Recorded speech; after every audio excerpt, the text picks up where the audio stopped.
Alright mga ka-good news, may madalas na tanong ngayon. Pastor, totoo po ba ang alien? Kasi maraming documentation at videos na may mga nag-witness regarding this matter. So let's talk about this biblically, calmly, and clearly. That's a good question. Tara, pag-usapan natin yan. Una, ano nga ba ang sinasabi ng Bible tungkol sa buhay sa labas ng mundo? Mga ka-good news, sa Bible, malinaw na ang focus ng Diyos ay ang tao at ang lupa. Sa Genesis chapter 1 verse 1 ang sabi, nang panimula ay nilikha ng Diyos ang langit at lupa. Sa Isaiah chapter 45 verse 18 naman ang sabi, nilalang niya ang lupa upang ito'y tirhan. Mga ka-good news, walang malinaw na pagtuturo ang Bible tungkol sa extraterrestrial beings tulad ng alien na naiisip na marami ngayon.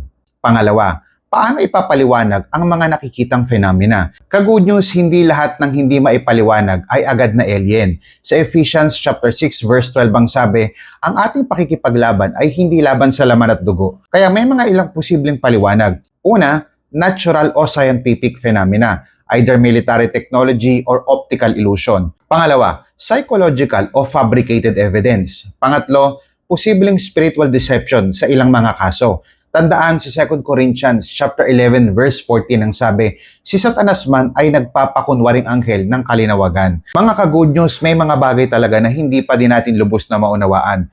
Pero hindi ibig sabihin na alien agad ang sagot. Pangatlo, bakit hindi binibigyan ng Biblia ng diin ang alien? Simple lang, dahil ang pinakamahalagang bagay ay ito. Sa John chapter 3 verse 16 ang sabi, sapagkat gayon na lamang ang pag-ibig ng Diyos sa sanlibutan. Mga ka-good news, ang sentro ng plano ng Diyos ay ang kaligtasan ng tao sa pamamagitan ni Kristo.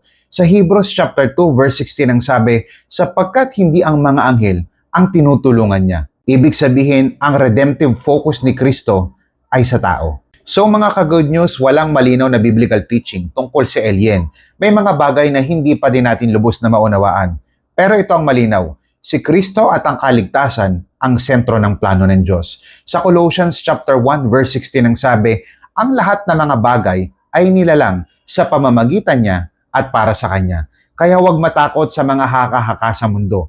Manatili tayo sa katotohanan ng salita ng Diyos. What are your thoughts? I-type mo sa comment section. Pag-usapan natin.